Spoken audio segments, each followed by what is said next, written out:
Eu sou Tânia Toneser, fisioterapeuta, especialista em oncologia e especializada em reabilitação do exercício em câncer. Meu nome é Camila Favarão Adorni, sou fisioterapeuta, atuo desde 2005 na área oncológica e sou especialista em exercício e oncologia. Sejam bem-vindos à nossa websérie Movimento Azul, sobre exercício físico e câncer de próstata. Essa série foi idealizada com apoio e patrocínio da Astela Farmacêutica. E juntamente com a minha colega Camila Favarão Adorni, vamos abordar o tema do câncer de próstata, relacionando os benefícios da atividade física e do exercício como prevenção durante os tratamentos oncológicos e pós-tratamento. E claro, baseado no que temos de mais atual de pesquisas e guidelines nacionais e internacionais. Esta série contém 4 vídeos destinados a profissionais da saúde, público em geral, mas especialmente voltada para o público masculino, contendo informações e orientações, além de vídeos com dicas práticas, modalidades de exercícios, tanto aeróbicos como de resistência e alongamentos. Iniciamos o tema com uma breve introdução, apresentando alguns dados epidemiológicos do câncer de próstata. Em seguida, abordaremos os principais tratamentos e possíveis efeitos colaterais, disfunções relacionadas ao câncer de próstata. Além disso, vamos falar sobre o papel do exercício no contínuo da experiência do câncer, seus benefícios, indicações, modalidades bem específicas nos diferentes momentos, como prevenção ao câncer, durante e no pós-tratamento. O principal objetivo do Movimento Azul é trazer à luz a importância de prevenção. Ao falarmos sobre o tema de exercício físico e câncer, tratamos acima de tudo de saúde, despertar na população masculina, nos profissionais de saúde, um olhar ampliado, no sentido de estimular e sensibilizar cada vez mais as pessoas para a prevenção do câncer e autocuidado na saúde do homem, que sempre foi especialmente negligenciada.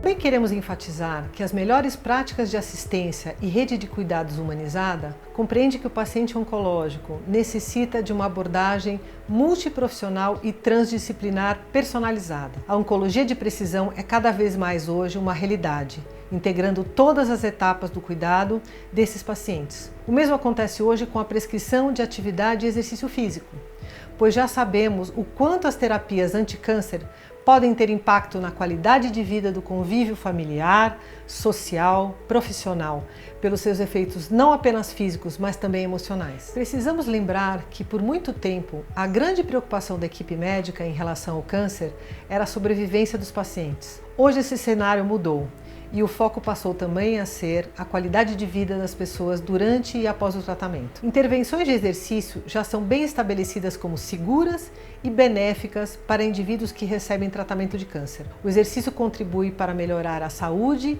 e a funcionalidade de pacientes oncológicos. Descobriu-se que a atividade física e o exercício praticados de forma contínua está associada a uma redução da incidência dos cânceres mais comuns, incluindo de próstata, cólon, mama, pulmão, endometrial, além de outros. Além disso, a atividade física também parece reduzir tanto a mortalidade por câncer, como também de outras causas. Entretanto, a força das evidências disponíveis ainda hoje é limitada pela natureza observacional da maioria das pesquisas sobre exercício. Por isso é importante que os profissionais de saúde envolvidos na área oncológica busquem aprimorar e personalizar cada vez mais o acompanhamento e os programas de reabilitação através do exercício para essas pessoas. E maiores estudos randomizados e controlados são de fato necessários. Embora a maioria das diretrizes nacionais e internacionais recomendem que os pacientes oncológicos estejam engajados e aumentem a rotina e a atividade física, a prescrição de exercícios precisa levar em consideração muitos fatores para se obter os melhores benefícios. Sobretudo, precisam ser seguros para os pacientes. Vemos na prática que ainda essa prescrição é frequentemente negligenciada no planejamento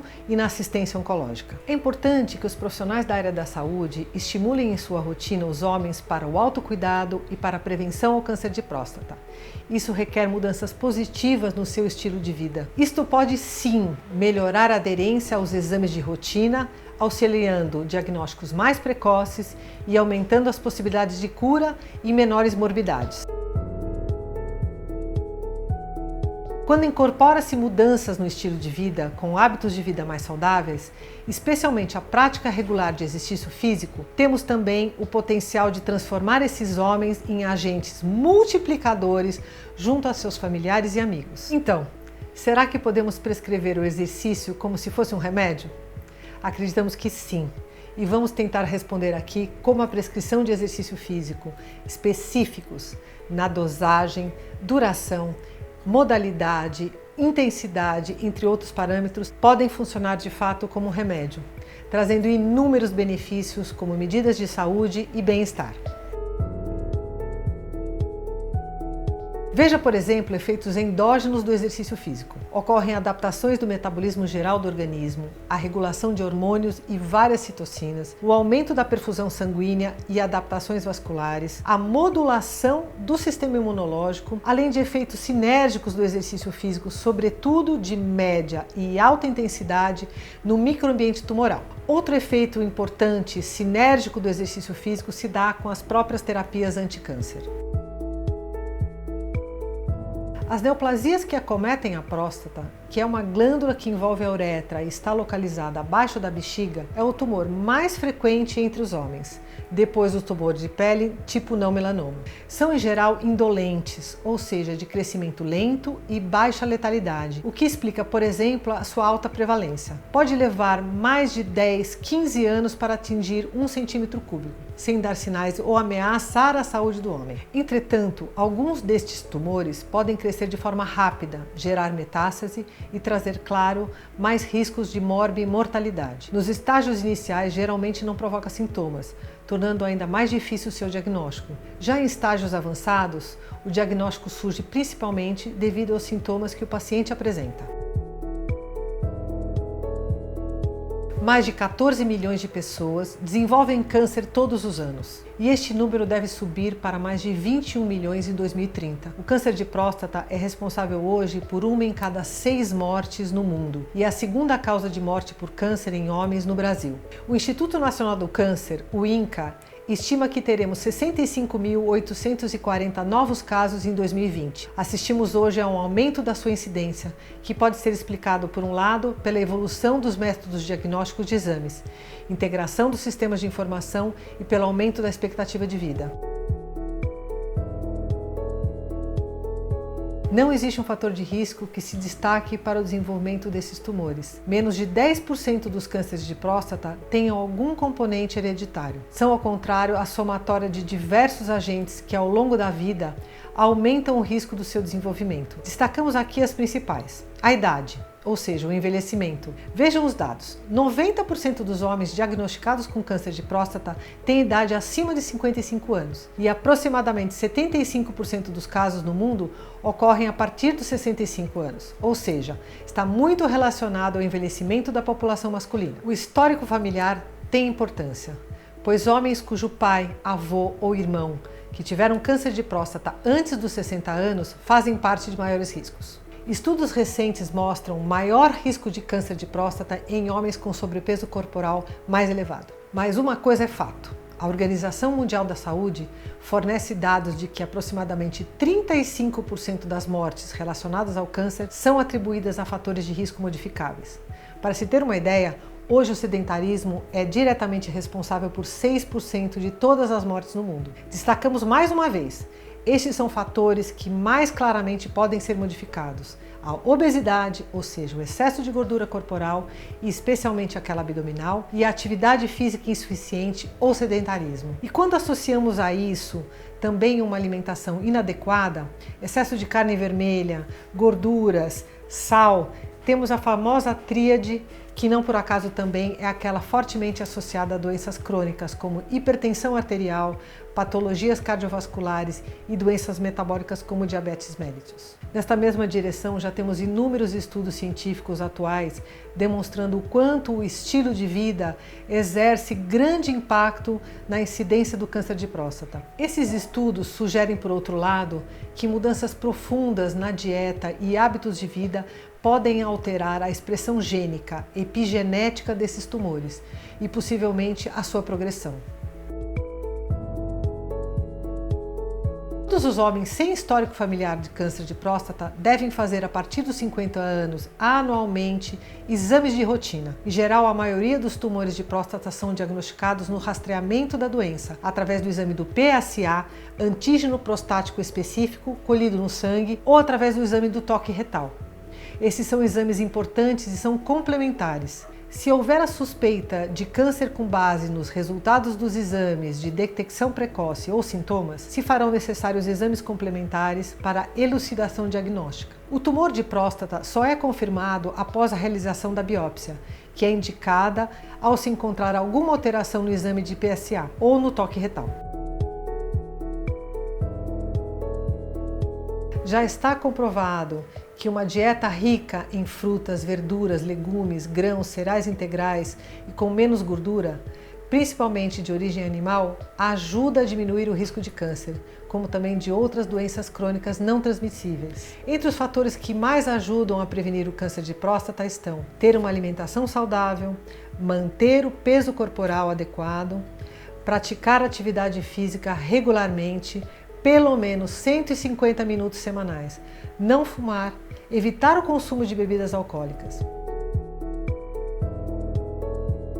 Um estudo de caso controle que avaliou 2.705 homens com diagnóstico de câncer de próstata não metastático por quase 20 anos acompanhados demonstrou que homens que se envolviam em mais de 3 horas por semana de atividade vigorosa, aquelas atividades com valor de METs acima de 6 horas, como andar de bicicleta, tênis, corrida ou natação, versus aqueles que praticavam menos de 1 hora, tiveram uma redução de 49% na mortalidade por todas as causas e um risco de 61% menos de mortalidade específica por câncer de próstata. Outro estudo prospectivo, que incluiu 1.455 homens com câncer de próstata localizado, mostrou que homens que caminhavam rapidamente por mais de 3 horas por semana tinham um risco 57% menor de progressão do câncer do que homens que caminhavam em baixa intensidade por menos de 3 horas por semana. Um terceiro estudo prospectivo com 830 pacientes com câncer de próstata estágios 2 a 4 mostrou que a atividade total pós-diagnóstico mais alta em METs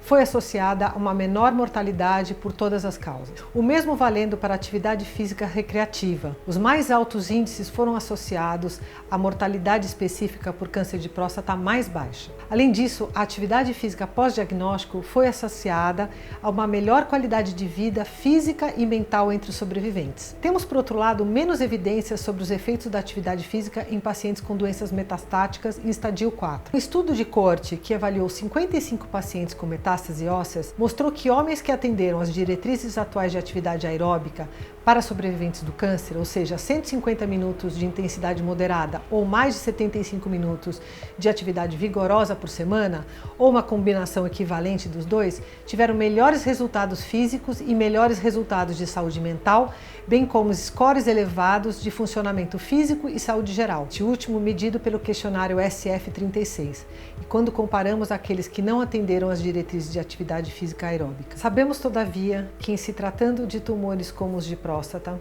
estamos lidando com uma população eminentemente idosa. Este homem pode estar rígido, apresentando boa performance física, mas pode não, infrequentemente, apresentar comorbidades, encontrar-se em maior vulnerabilidade ou fragilidade. Isso pode significar, por exemplo, uma redução da massa óssea, menor força e massa muscular, sarcopenia ou obesidade sarcopênica, que é a combinação perfeita para se ter episódios de queda e fratura. Por isso, queremos enfatizar o quanto a atividade física e o exercício são particularmente importantes para esses homens. O tratamento é feito por meio de diferentes modalidades que podem ser combinadas ou não. A principal delas é a cirurgia e, além dela, a criocirurgia, que podem ser aplicadas em conjunto ou de maneira sequencial a radioterapia, quimioterapia, imunoterapia e tratamento hormonal. Quando o tumor se localiza apenas na próstata, as modalidades cirúrgicas, seguidas ou não de radioterapia, são indicadas, e em casos específicos, apenas a observação vigilante do tumor, mas dependerá do estágio da doença e outros fatores e comorbidades. Nos casos mais avançados da doença, ou seja, metastática, a radioterapia é utilizada junto com o tratamento hormonal, além de tratamentos paliativos. A escolha do melhor tratamento é feita individualmente, por um médico especializado após definir-se riscos, benefícios e melhores resultados para cada paciente conforme o estágio da doença, a idade, a expectativa de vida e as condições clínicas e, em especial, a sua expectativa em relação aos possíveis efeitos colaterais das terapias anti-câncer. A principal modalidade curativa para o câncer de próstata é a cirurgia denominada prostatectomia radical, onde toda a próstata, além das vesículas seminais, são retiradas. O objetivo subjacente às diferentes técnicas é manter a continência urinária e a função sexual durante o procedimento de remoção da próstata. A prostatectomia radical, entretanto, continua sendo um procedimento urológico desafiador, uma vez que a próstata fica próxima à bexiga, ao reto e ao suprimento neurovascular para o pênis. Uma ressecção adequada da próstata, sem danificar os tecidos adjacentes, deve levar em consideração o controle do câncer e a preservação dos resultados funcionais como continência e potência. Existem diferentes técnicas e abordagens cirúrgicas, como a prostatectomia radical aberta ou por laparoscopia, a radical perineal, a radical retropúbica, a prostatectomia radical por laparoscopia assistida por robótica. Temos também a ressecção transuretral da próstata. Sabemos também que cada uma delas, e principalmente a habilidade do cirurgião, irão influenciar a taxa de incontinência e a sua recuperação. Os efeitos colaterais do tratamento cirúrgico e não cirúrgico do câncer de próstata podem trazer morbidades e impactos funcionais importantes para os homens. A incontinência urinária e a disfunção sexual, por exemplo, são relativamente comuns em homens que se submetem ao tratamento como cirurgia e radioterapia. Mas vale aqui destacar que várias intervenções e recursos fisioterapêuticos podem auxiliar a minimizar esses efeitos colaterais, por vezes incapacitantes, e ajudar a melhorar a qualidade da vida desses pacientes. Por exemplo, podemos utilizar o biofeedback, exercícios específicos de Kegel, técnicas de eletroestimulação, entre outros. Sabe-se que o fenômeno da incontinência urinária inicial está presente em até 98% dos pacientes pós-prostatectomia. Geralmente o controle da bexiga se normaliza dentro de algumas semanas ou meses após a cirurgia e com o gerenciamento correto, a maioria dos pacientes restabelecerá a continência em 1 ano. Aproximadamente 90% dos homens atingirão a continência em 6 meses após a cirurgia de prostatectomia robótica laparoscópica. Depois disso, a taxa cai para 4% ao ano. Os tipos de incontinência são incontinência urinária de estresse, por transbordamento, de urgência e contínua. A incontinência urinária é uma condição desafiadora, mas as técnicas fisioterapêuticas e exercícios específicos podem auxiliar bastante essas disfunções e morbidades. Isso significa que os nervos que permitem as ereções podem estar lesionados ou terem sido removidos, impedindo a ereção durante a relação sexual. As ereções são controladas por 2 pequenos feixes de nervos que correm um de cada lado da próstata. Se o paciente tem a função erétil preservada antes da cirurgia, o cirurgião tentará não prejudicar esses nervos durante a prostatectomia.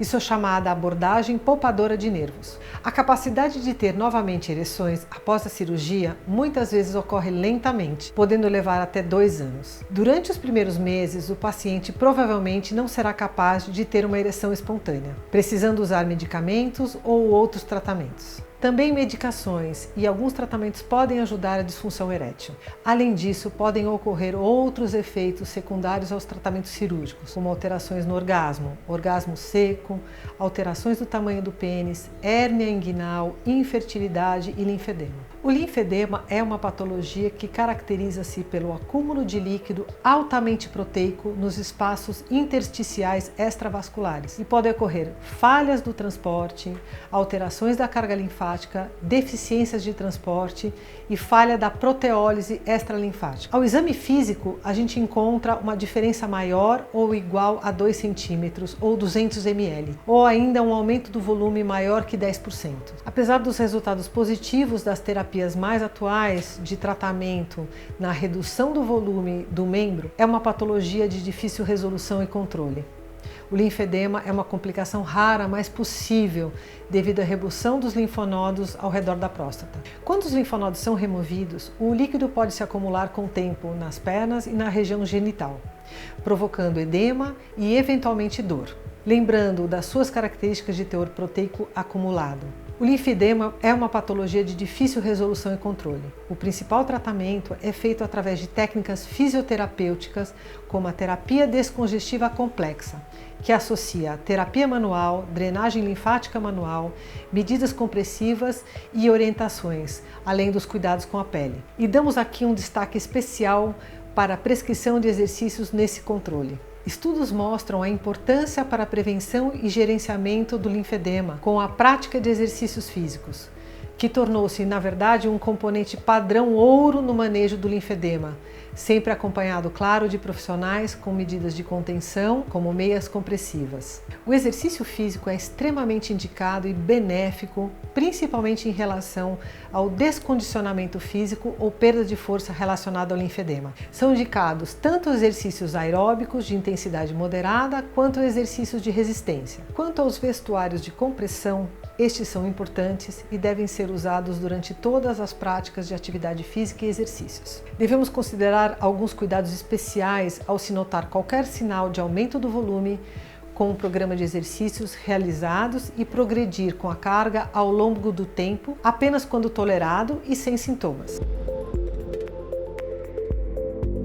Outra modalidade de tratamento é a radioterapia, que é um método local de tratamento do câncer prostático que utiliza fontes de radiação que agem diretamente no DNA das células tumorais, ou de maneira indireta, interagindo com as moléculas de água e estimulando a produção de radicais livres, provocando danos e morte das células tumorais. Esse tipo de terapia é utilizada como forma curativa para tratar a doença local e potenciais riscos de recidiva, ou ainda para controle de sintomas como dor e riscos de fratura decorrentes das metástases ósseas. Ela também pode estar associada à terapia hormonal. Os tratamentos são administrados 5 dias por semana durante 6 a 7 semanas. E existem duas modalidades, a teliterapia, ou aquela chamada de externa, e a braquiterapia, que é a modalidade interna. Podemos citar aqui algumas técnicas de radioterapia. São elas a radioterapia conformacional 3D, a radioterapia de intensidade modulada, guiada por imagem,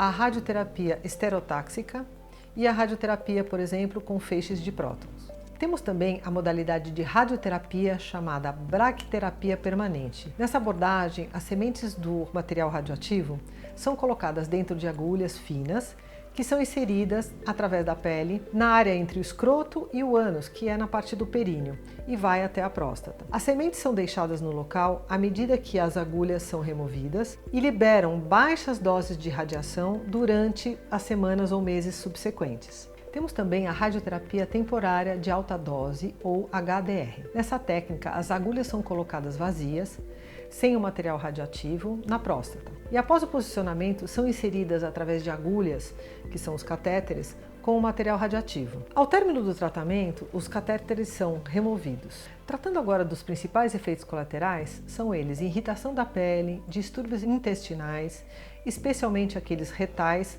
nos pacientes idosos. Além disso, temos alterações urinárias, as incontinências, as disfunções sexuais, como impotência, que podem ser agravados e, muito frequentemente também, temos o sintoma de fadiga. Então, a fadiga relacionada ao câncer é, de fato, um efeito colateral mais frequente e mais frequentemente relatado pelos pacientes. E ela está relacionada a um grande espectro de tratamentos, radioterápico, cirúrgico, quimioterápico, hormonal e imunoterápico. Ela é um estado subjetivo e fisiológico multifacetado, caracterizado por exaustão persistente, diminuição da capacidade física e mental e também de trabalho, e que não são aliviados pelo repouso, e que prejudica simultaneamente a capacidade aeróbica, a força, a massa muscular e a qualidade de vida. Durante a radioterapia, os pacientes com câncer podem relatar fadiga. Entretanto, diversos estudos têm demonstrado os benefícios muito positivos do exercício durante a terapia de radiação. Relatórios sugerem que entre 60% a 99% dos pacientes submetidos a essas terapias experimentam algum nível de fadiga, mas a prevalência depende de muitos fatores, incluindo o regime de tratamento, técnicas de avaliação e condições clínicas e individuais. Em geral, durante a terapia de radiação, aumenta gradualmente a sua gravidade. A fadiga relacionada à radioterapia atinge seu pico ao final desta e pode ser persistente em mais de 30% dos pacientes e por vários meses. Ela frequentemente ocorre de maneira rápida, como relatada por alguns pacientes. A fisiopatologia da fadiga em relação ao câncer não é bem compreendida, mas pode ser explicada, em parte, pelo estado de descondicionamento físico presente, muitas vezes já desde o início do próprio tratamento. Os protocolos de tratamento para o câncer de próstata podem envolver ainda a quimioterapia, de maneira isolada, após a resistência aos tratamentos hormonais ou associadas a estes, nos quadros de doença com pior prognóstico, múltiplas metástases, por exemplo, pulmonar, óssea, hepática, com melhores resultados de sobrevida. O principal objetivo desses tratamentos é reduzir a massa tumoral e controlar a doença para minimizar os sintomas, especialmente a dor óssea, além de melhorar a sobrevida e a qualidade de vida desses pacientes. Efeitos adversos secundários à quimioterapia são classicamente alopécia, mucosite, náusea, toxicidade medular, diarreia, neuropatias, edema periférico e alterações neurocognitivas. Temos ainda para o tratamento dos tumores de próstata a terapia hormonal, também denominada terapia de privação de androgênio, ou terapia de supressão androgênica ou castração. O objetivo é reduzir os níveis de hormônio masculino, andrógenos, no corpo em diferentes momentos do tratamento. A resposta a essas terapias supera 85% para o controle da doença. O uso de terapia de privação de androgênio é eficaz para os tratamentos de tumores de próstata avançados. Entretanto, está associado também a vários efeitos colaterais, tanto de ordem física quanto psicológica, trazendo desconfortos e grande impacto na qualidade de vida e, consequentemente, é uma das maiores causas de não adesão desses pacientes ao tratamento. É importante notarmos que, na prática, existe uma grande variabilidade nos níveis de informação que esses pacientes recebem sobre as estratégias de tratamento e dos efeitos colaterais dessas terapias. Falando agora sobre os tipos de hormonioterapia, vamos falar da castração química, que são utilizados agonistas do LH-RH, que induzem o estímulo do hipotálamo sobre a glândula hipófise. Antiandrogênicos têm a capacidade de bloquear a ação dos androgênios no corpo, mesmo aqueles que são produzidos pela glândula adrenal após a retirada do maior sítio de produção de testosterona no corpo, o testículo. Os inibidores de CYP17 atuam diminuindo a produção de testosterona, inclusive aquela gerada na glândula adrenal. E os hormônios femininos, os estrogênios. Quanto aos efeitos colaterais da castração química, temos a diminuição e ausência da libido, disfunção erétil, impotência, diminuição dos testículos e do pênis, além de fogachos, que são as alterações da termorregulação do hipotálamo, sensibilidade de crescimento do tecido mamário, osteoporose, anemia, sarcopenia, além de alteração do metabolismo ósseo, ganho de peso, fadiga e alterações metabólicas, a hipercolesterolemia, diabetes, depressão, alterações cognitivas, neurocognitivas como demência precoce, doenças cardiovasculares. E vale aqui enfatizar, a atividade física e exercício ajudam a reduzir alguns desses efeitos, como fadiga, ganho de peso, a perda de massa óssea e muscular, além de efeitos positivos na melhora do distúrbio de sono, de humor, de cognição e na autoestima, sendo as modalidades mais indicadas tanto aeróbica como de resistência. E lembrando que o melhor exercício é aquele que a pessoa gosta de realizar, pois só assim terá maiores chances de praticá-lo com regularidade. Ao fornecermos aos pacientes a devida informação sobre os benefícios da atividade física em muitos desses sintomas e efeitos colaterais, podemos sim auxiliá-lo na sua incorporação e na prática regular. E o mais importante, a adesão à terapia farmacológica pode com certeza ser também maior. Uma prova disso foi demonstrada num estudo muito interessante, embora com uma amostragem reduzida de pacientes de câncer de próstata, cujo principal objetivo visava educar os pacientes sobre as possíveis estratégias não farmacológicas para controlar os efeitos colaterais da hormonioterapia. E mostrou que a maioria dos homens estavam positivamente dispostos a praticar diferentes modalidades e estratégias não medicamentosas. E o mais interessante, o exercício físico foi relatado como o mais popular, mais de 65%. Além disso, os resultados também indicaram que a maioria dos pacientes preferiu estratégias de modificação comportamental e de estilo de vida e aderiu menos às intervenções farmacológicas. Embora o tamanho da amostra desse estudo seja relativamente pequeno, ele é valioso, já que um dos poucos estudos que fornecem dados sobre a experiência dos pacientes com efeitos colaterais das terapias hormonais e da mesma forma dá informações valiosas para a prática clínica ao aconselhar os pacientes a respeito do controle dos efeitos colaterais relacionados ao tratamento e ser uma referência para futuras investigações sobre estratégias de gestão. A função sexual foi identificada como o domínio de qualidade de vida mais fortemente associado à satisfação com resultados após o tratamento do câncer de próstata. A função sexual, principalmente a função erétil, está diretamente ligada aos sintomas emocionais negativos, como estados depressivos em pacientes tratados com câncer de próstata. O exercício físico pode ajudar em vários aspectos relacionados a esses distúrbios, como os de humor e quadros depressivos. Ele tem sido também amplamente defendido como medida não farmacológica eficaz na promoção da saúde do cérebro e na proteção contra perdas cognitivas resultante de várias condições, como os AVCs e do envelhecimento. Sobreviventes de câncer que praticam exercícios regulares têm performance e condicionamento físico geral melhores e melhor saúde mental, desempenho cognitivo superior e melhor qualidade de vida. Essa melhora das funções cerebrais são mostradas em estudos que avaliaram a prática de yoga, de Yin Kong e de Tai Chi Chuan para esses benefícios.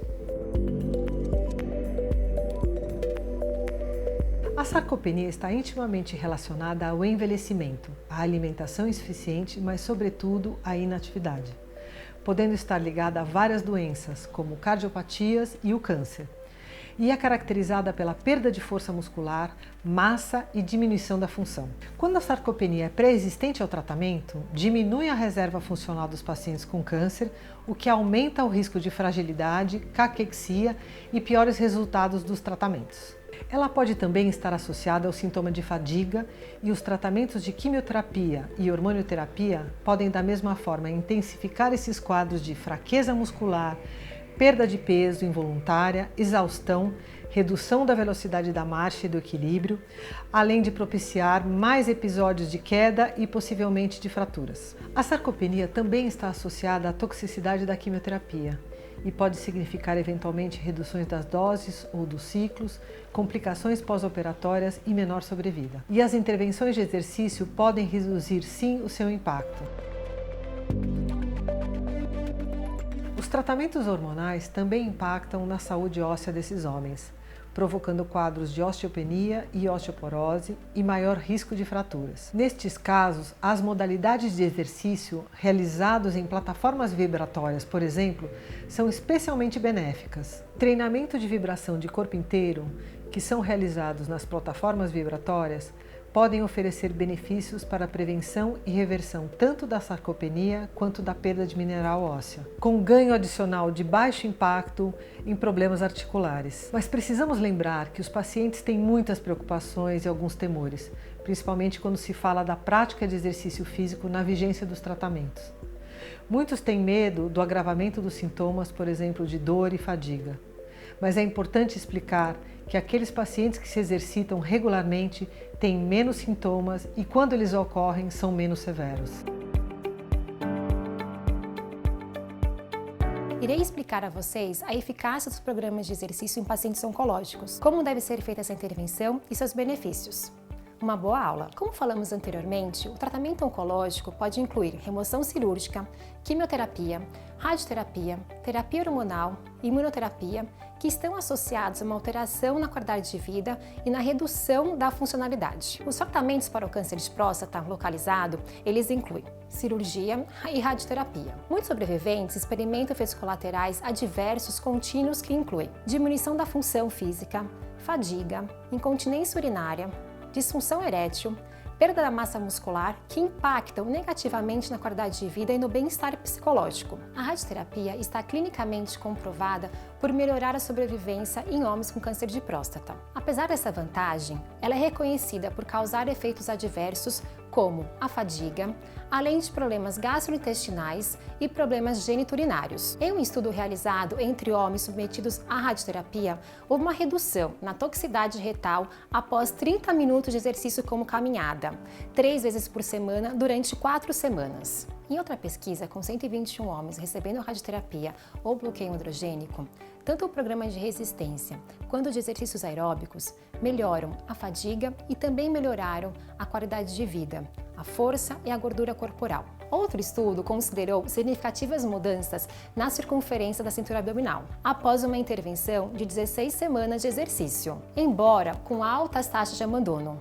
Outra estratégia de tratamento é a terapia de privação de androgênico. É utilizada no tratamento de câncer de próstata em estágios mais avançados. A terapia de supressão de androgênicos reduz drasticamente os níveis de testosterona no corpo e é altamente eficaz para retardar o crescimento do câncer de próstata. No entanto, também causa muitos efeitos colaterais, incluindo efeitos psicológicos, distúrbio do humor, comprometimento cognitivo, dificuldades de autoimagem e masculinidade, e também efeitos físicos, como mudança na massa muscular, osteoporose, fadiga, aumento da adiposidade, aumento no risco de doenças cardiovasculares, diabetes tipo 2 e as outras consequências como síndrome metabólica, ansiedade e depressão. O programa combinado de treinamento de resistência e exercícios aeróbicos pode impactar nas vias de sinalização do câncer, reduzindo potencialmente o crescimento tumoral e é eficaz na reversão da perda muscular em homens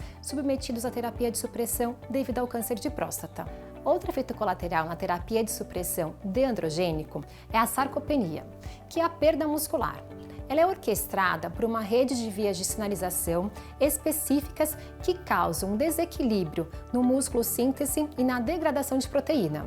A perda da massa corporal magra, observada em homens recebendo terapia de supressão de androgênico, está frequentemente associada ao aumento da massa gorda, que é referida como obesidade sarcopênica. Uma combinação apropriada de exercícios aeróbicos e de resistência podem regularizar essa sinalização e minimizar ou reverter a atrofia muscular e potencialmente prevenindo ou diminuindo o ganho de gordura. A introdução precoce de exercícios de resistência poderia minimizar a perda de função muscular em pacientes com câncer de próstata.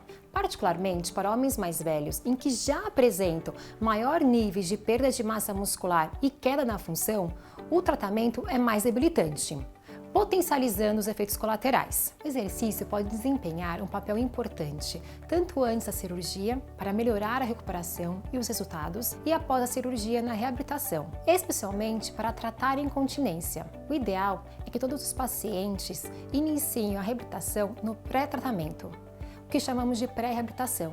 É definida como um processo contínuo de cuidados que ocorre entre o momento do diagnóstico e o início do tratamento. As intervenções, elas visam melhorar o estado físico, a função física, o descondicionamento relacionado ao tratamento e prevenir complicações. A pré-reabilitação inclui avaliações físicas que estabelecem a aptidão física inicial e identificam as possíveis deficiências que podem impactar no tratamento de câncer, bem como fornecer intervenções direcionadas para otimizar o bem-estar geral antes do tratamento. Nas últimas 2 décadas, grandes pesquisas e atenção clínica concentram-se na eficácia da terapia de exercício como abordagem adjunta para o tratamento de câncer. O exercício tem benefícios bem documentados na melhora cardiovascular, na densidade de mineral óssea, na redução da obesidade, no estresse oxidativo, na modulação das respostas imunológicas e no controle e tratamento da diabetes. A incorporação de programas de exercício no tratamento do câncer é cada vez mais reconhecida por ter efeitos benéficos. Estamos em um ponto na evolução das pesquisas que podemos dosar exercícios com precisão, assim como é feito com medicamento. Acredita-se que a atividade física afete o meio sistêmico endógeno de uma maneira que influencie os processos celulares e o crescimento tumoral. Vários fatores sistêmicos foram propostos para modular esses processos, incluindo metabolismo da insulina, função imune, inflamação, hormônios sexuais, estresse oxidativo, instabilidade genômica e mioquinas. A atividade física também pode reduzir o risco do câncer mediado pela obesidade. Essa associação aumenta o risco para 13 tipos de câncer, por mecanismos semelhantes. Alguns estudos pré-clínicos mostram redução do crescimento do tumor em resposta ao exercício, podendo variar em torno de 31% a 67% a depender do tipo de câncer. Estudos recentes também começaram a investigar como que o exercício pode influenciar o metabolismo mitocondrial em tumores E também pode normalizar os vasos sanguíneos, levando uma maior perfusão e uma oxigenação ao tumor. Quando estudamos exercício e recorrência, observamos que as pesquisas emergiram muito nesses últimos anos. Essa população passou a ser observada e estudada. O número de sobreviventes no mundo está crescendo. As estimativas atuais apontam 32 milhões de sobreviventes no mundo, devendo dobrar até 2040. Isso está ocorrendo devido à evolução na capacidade de detectar e diagnosticar, aos avanços na terapia de tratamento e por cada vez mais os pacientes se conscientizarem e adotarem hábitos de vida mais saudáveis. Resultados preliminares de revisões sistemáticas e meta-análise mostraram evidências moderadas para o câncer de mama, colo retal e próstata sobre a relação da atividade física e da mortalidade. Outra meta-análise com 3 cortes verificaram que níveis mais altos de atividade física estavam associados a uma redução de 38% na mortalidade específica para câncer de próstata. Pensa-se que a atividade física reduz o risco de recorrência e melhora a sobrevivência através de mecanismos semelhantes aos investigados para as incidências de câncer de próstata. Os mecanismos mais estudados em relação ao prognóstico do câncer incluem alterações da adiposidade, desregulação metabólica, aumento das concentrações circulantes de adipocinas e hormônios sexuais, inflamação crônica de baixo grau, estresse oxidativo e função imunológicas. Porém, estima-se que 35% dos 7 milhões de mortes por câncer no mundo a cada ano sejam atribuíveis aos conjuntos de fatores de riscos evitáveis relacionados ao estilo de vida. É necessário modificar os fatores de riscos que aumentam a incidência para o desenvolvimento do câncer. A prevenção primária por meio de modificações comportamental e ambiental é o meio mais eficaz para impedir o grande aumento da incidência do câncer. Através de estratégias de triagem e conscientização da população, a taxa de sobrevida em 5 anos para o câncer de próstata não metastático é maior que 99%. Já para o câncer de próstata metastático, próximos a 30%. E notem que há evidências de que a atividade física está associada a uma redução de 10% no risco estatístico de câncer de próstata. Mas qual seria então a associação entre atividade física e câncer? Acredita-se que a atividade física afete o meio sistêmico endógeno de uma maneira que influencie os processos celulares e o crescimento tumoral. Vários fatores sistêmicos foram propostos para modular esses processos, incluindo metabolismo da insulina, função imune, inflamação, hormônios sexuais, estresse oxidativo, instabilidade genômica e mioquinas. A atividade física também pode reduzir o risco do câncer mediado pela obesidade. Essa associação aumenta o risco para 13 tipos de câncer, por mecanismos semelhantes. Alguns estudos pré-clínicos mostram redução do crescimento do tumor em resposta ao exercício, podendo variar em torno de 31% a 67% a depender do tipo de câncer. Estudos recentes também começaram a investigar como que o exercício pode influenciar o metabolismo mitocondrial em tumores e também pode normalizar os vasos sanguíneos, levando uma maior perfusão e uma oxigenação ao tumor. Quando estudamos exercício e recorrência, observamos que as pesquisas emergiram muito nesses últimos anos. Essa população passou a ser observada e estudada. O número de sobreviventes no mundo está crescendo. As estimativas atuais apontam 32 milhões de sobreviventes no mundo, devendo dobrar até 2040. Isso está ocorrendo devido à evolução na capacidade de detectar e diagnosticar, aos avanços na terapia de tratamento e por cada vez mais os pacientes se conscientizarem e adotarem hábitos de vida mais saudáveis. Resultados preliminares de revisões sistemáticas e meta-análise mostraram evidências moderadas para o câncer de mama, colo retal e próstata sobre a relação da atividade física e da mortalidade. Outra meta-análise com 3 cortes verificaram que níveis mais altos de atividade física estavam associados a uma redução de 38% na mortalidade específica para câncer de próstata. Pensa-se que a atividade física reduz o risco de recorrência e melhora a sobrevivência através de mecanismos semelhantes aos investigados para as incidências de câncer de próstata. Os mecanismos mais estudados em relação ao prognóstico do câncer incluem alterações da adiposidade, desregulação metabólica, aumento das concentrações circulantes de adipocinas e hormônios sexuais, inflamação crônica de baixo grau, estresse oxidativo e função imunológicas. Porém, estima-se que 35% dos 7 milhões de mortes por câncer no mundo a cada ano sejam atribuíveis aos conjuntos de fatores de riscos evitáveis relacionados ao estilo de vida. É necessário modificar os fatores de riscos que aumentam a incidência para o desenvolvimento do câncer. A prevenção primária por meio de modificações comportamental e ambiental é o meio mais eficaz para impedir o grande aumento da incidência do câncer. Através de estratégias de triagem e conscientização da população, a taxa de sobrevida em 5 anos para o câncer de próstata não metastático é maior que 99%. Já para o câncer de próstata metastático, próximos a 30%. E notem que há evidências de que a atividade física está associada a uma redução de 10% no risco estatístico de câncer de próstata. A associação entre atividade física e o risco de câncer de próstata já foi examinada em diferentes grupos geográficos e étnicos, incluindo europeus, norte-americanos e afro-americanos. Observaram reduções significativas no risco de câncer de próstata para níveis mais altos de atividade física. Em pacientes sobreviventes, uma revisão sistemática de intervenções de exercício encontrou melhora na força, na fadiga, na aptidão, na qualidade de vida, na autoestima e na ansiedade. Muitas dessas pesquisas estão relacionadas ao câncer de colo e câncer de mama.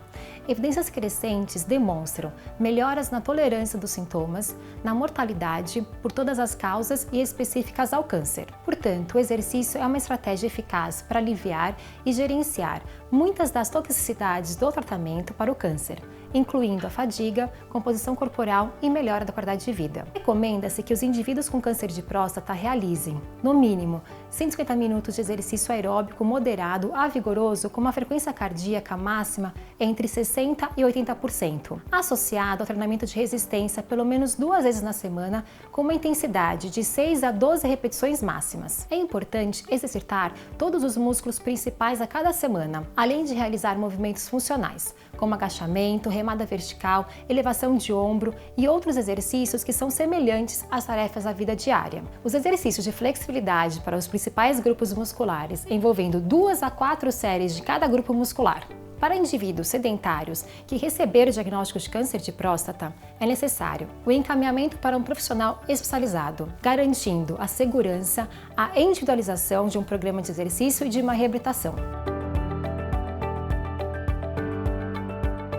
A qualidade de evidência clínica para o programa de exercício em câncer de próstata continua crescendo. Estudos são feitos e avaliados mostrando como que a prática do exercício pode atuar e ajudar no progresso para melhorar o desempenho físico e os efeitos do tratamento. Existem ensaios clínicos randomizados que fornecem forte indicação do modo ideal e intensidade necessária para melhorar a saúde física e mental dos homens com câncer de próstata, mas ainda são limitados. Porém, antes de iniciarmos, é necessário entendermos alguns conceitos. O que é a atividade física? Definimos a atividade física como qualquer movimento usando os músculos esqueléticos. A atividade física pode ser dividida em 4 grupos principais. Estes grupos incluem ocupacional, atividade física realizada no trabalho, domiciliar, atividade física realizada em casa, transporte, atividade realizada para ir e vir, e a recreação ou lazer, atividade realizada para o lazer ou prazer. A atividade física pode também ser classificada pela sua intensidade, incluindo intensidade leve, moderada e vigorosa.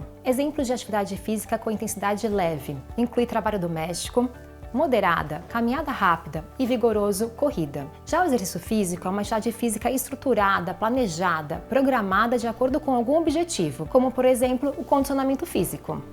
Ele é feito através de um exercício aeróbico e anaeróbico e é associado a exercícios de flexibilidade. Outro conceito muito importante é o princípio FIT. Para avaliar a atividade física, existem 4 componentes que podem ser estimados. São eles: frequência, intensidade, tempo e o tipo. A intensidade é o quanto é extenuante ou fisicamente exigente a atividade física. A maioria dos estudos epidemiológicos medem a atividade física como METs, que são equivalentes metabólicos, gastos de energia, onde um MET seria estar sentado tranquilamente. Já 18 METs seria estar executando um ritmo vigoroso de corrida. O tempo é a duração de uma única atividade física, medida em minutos ou horas.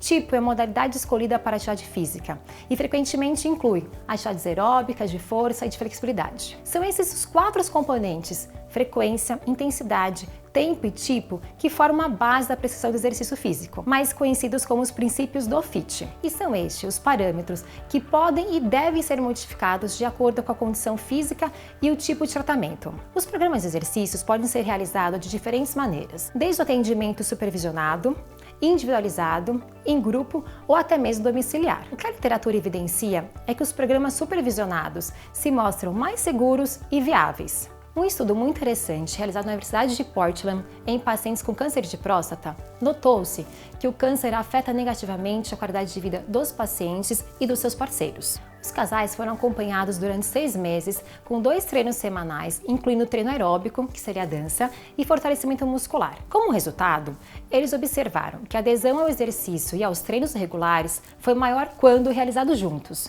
ainda assim melhorando vários aspectos da saúde do paciente e do seu familiar. A maioria dos estudos de intervenção com exercício em pacientes de câncer de próstata avaliam indicadores de qualidade de vida. Há evidências sólidas de que o exercício, especialmente o em grupo, melhora a resistência muscular e aeróbica, reduz a fadiga e melhora a qualidade de vida em geral. Inicia-se com uma avaliação clínica.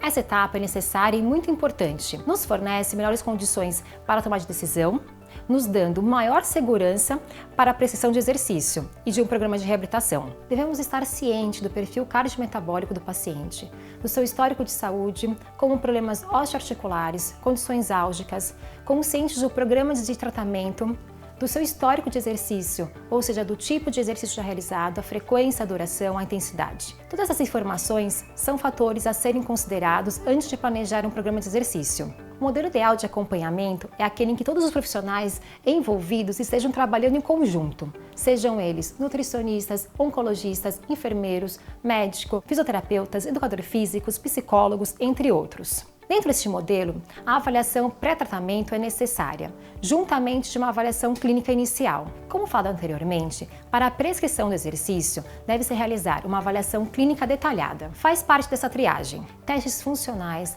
avaliação aeróbica da capacidade de VO2, teste de força, avaliação do equilíbrio, teste de flexibilidade. Durante toda essa avaliação, deve estar sendo monitorado a pressão arterial, a frequência cardíaca, a saturação e a percepção do esforço. Existem diversas formas de avaliar, cada uma com as suas vantagens e suas desvantagens.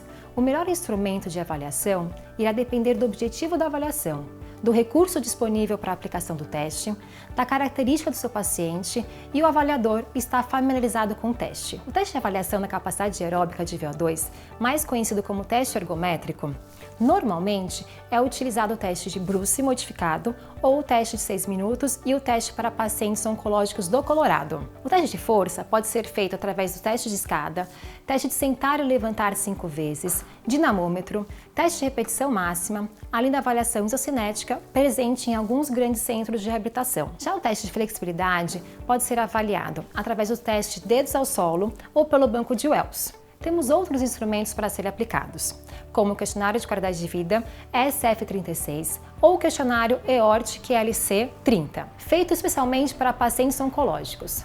Temos também o FAQ-G, que é um teste para avaliar a fadiga. Para a aptidão física, já existem alguns traduzidos e validados, como o PARC, o PARMID-X, o Duke e o Godin. As vantagens desses instrumentos é que eles são rápidos, seguros, de fácil aplicação, com baixo custo, tornando viável nossa prática clínica.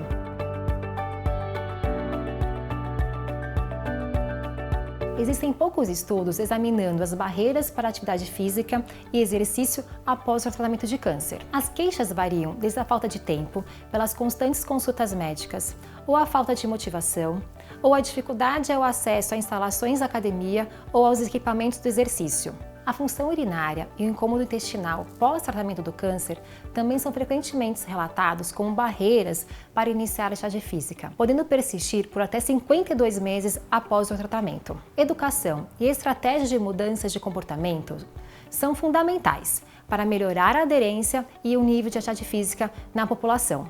Sugere-se que uma rede de apoio multidisciplinar com psicólogos, nutricionistas, educador físico, fisioterapeuta, isso poderia favorecer e facilitar e melhorar a adesão ao exercício. Foi visto que pacientes e familiares relataram mudanças na alimentação com a adoção de dietas mais saudáveis, dentro das suas realidades. Eles também observaram o início da prática de exercícios físicos e a melhora no autocuidado, através de exames médicos periódicos.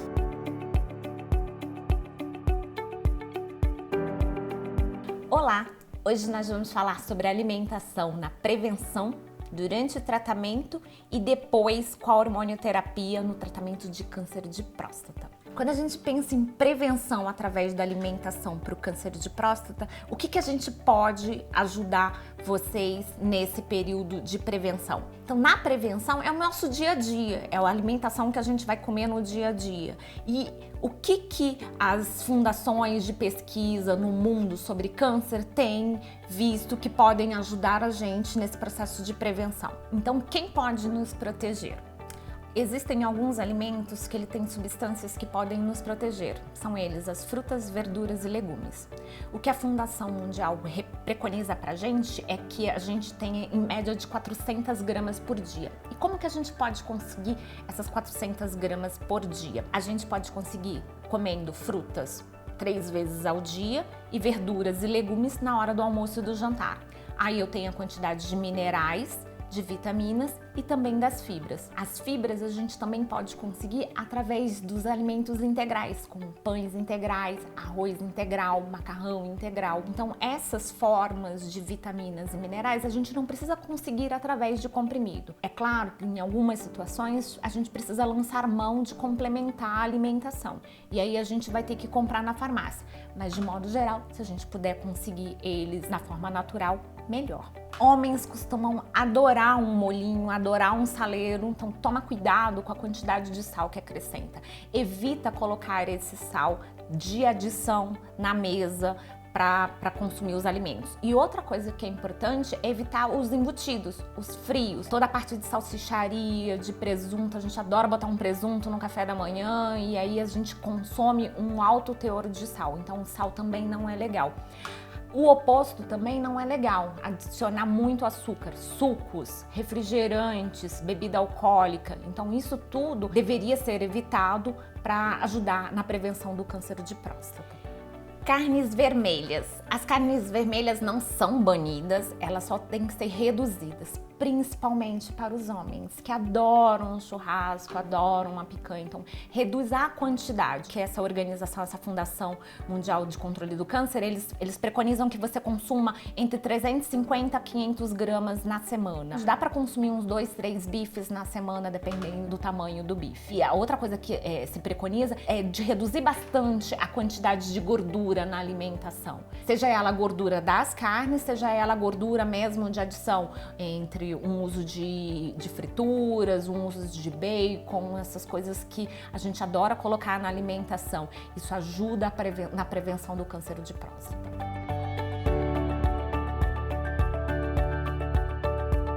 Depois da prevenção, o que a gente precisa nortear para o paciente com câncer de próstata? O tratamento. Então, durante o tratamento, a gente precisa prestar atenção, e aí a Braskem em 2019 vem dizendo pra gente, que é um braço da Sociedade Brasileira de Nutrição Parenteral e Enteral, que estudou as diretrizes para oncologia.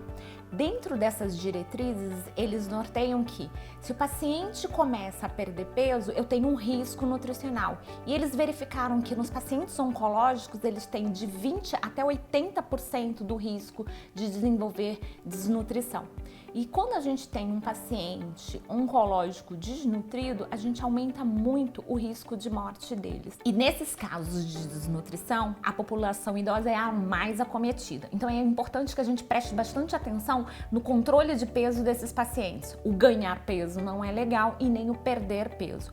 Quando a gente perde peso, normalmente a gente perde massa magra e massa gorda. E perder massa magra para esses pacientes é um prognóstico ruim durante o tratamento.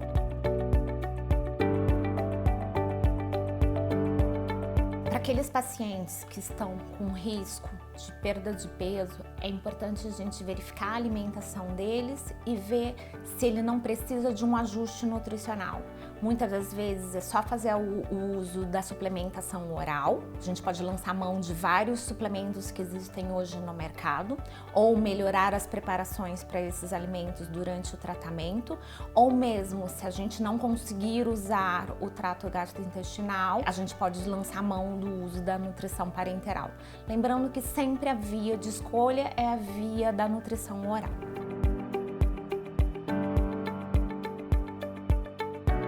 Pacientes cirúrgicos, como é que a gente maneja a alimentação nesses pacientes? A gente costuma usar de 5 a 7 dias, né, de alimentação, de suplementação oral com imunomoduladores, então a gente usa lá arginina, ômega 3 e alguns nutrientes que podem ajudar o paciente no pós-cirúrgico. Como ajudar no pós-cirúrgico? Evitando a permanência dele dentro do hospital e também melhorando os riscos de complicação infecciosa. Então, esses pacientes que vão para a cirurgia, a gente costuma usar esse padrão de terapia nutricional antes e ser o mais breve possível depois da cirurgia na introdução dos alimentos. Evitar aí o jejum prolongado desses pacientes.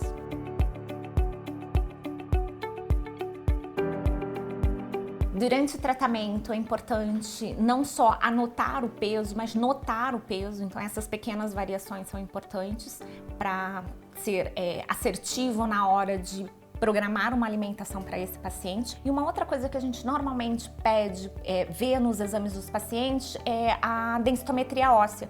Se a gente puder fazer um upgrade dessa densitometria óssea e pedir a densitometria óssea de corpo inteiro, eu vou ter a composição corporal mineral dos ossos do paciente e também a composição corporal em termos de massa gorda e de massa magra por compartimento. Então isso é muito importante durante o manejo desse paciente no tratamento do câncer de próstata e também depois.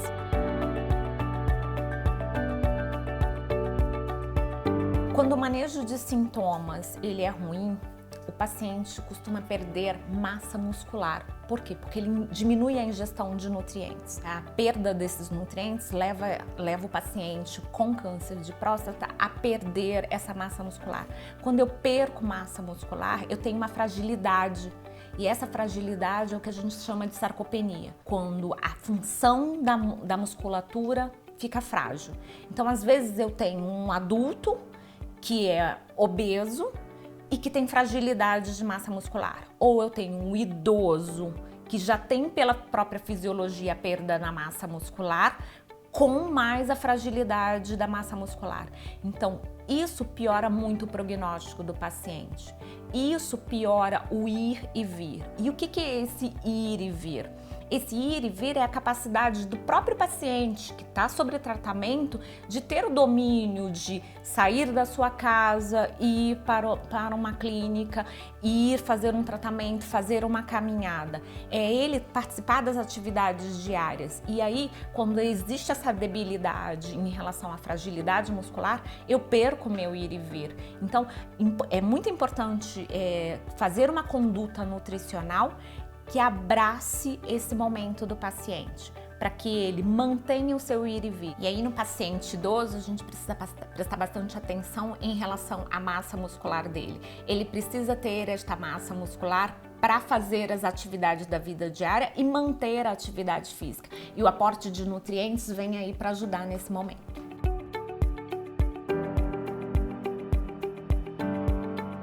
Alguns pacientes com câncer metastático precisam manter um tratamento, e esse tratamento é a hormonioterapia.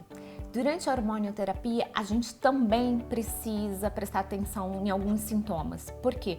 Porque a hormonioterapia, apesar dele ser bem direcionado, ele também causa alguns sintomas nos pacientes. E a gente precisa fazer um bom manejo dele para que o paciente não perca aí o apetite, porque inapetência, náusea, diarreia, obstipação, são todos quadros que podem aparecer com alguns tipos de hormonioterapia. Então, saber qual é o que ele está tomando e o que está causando ao paciente pode fazer com que a gente seja assertivo na hora de montar um plano alimentar para ele durante esse processo. E aí é bastante importante que a gente fique de olho também em relação a peso e alguns exames que o paciente faz.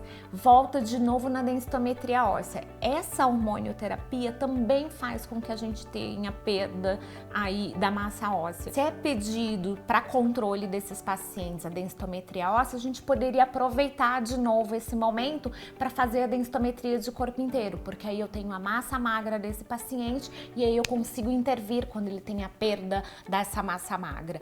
E aí, intervindo melhor nessa perda de massa magra, eu evito a formação da sarcopenia, que tanto pode acontecer de novo no paciente obeso, no paciente desnutrido, no paciente com peso normal, com IMC dentro daquela normalidade da Organização Mundial da Saúde. Então, se eu faço um bom manejo da alimentação, eu tenho um bom resultado.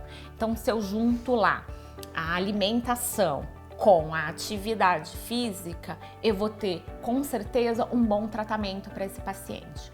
Alguns artigos da ASCO que foram publicados falam que se o paciente mantém uma alimentação com baixo teor de gordura, controla seu peso, controla aí frutas, verduras e legumes com bastante frequência em relação à alimentação, eu vou ter menos risco de recidiva nesse paciente, ou seja, eu tenho um bom tratamento para ele. Para fechar, é importante a gente pensar em qualidade de vida. Esse tratamento com a hormonioterapia é um tratamento longo.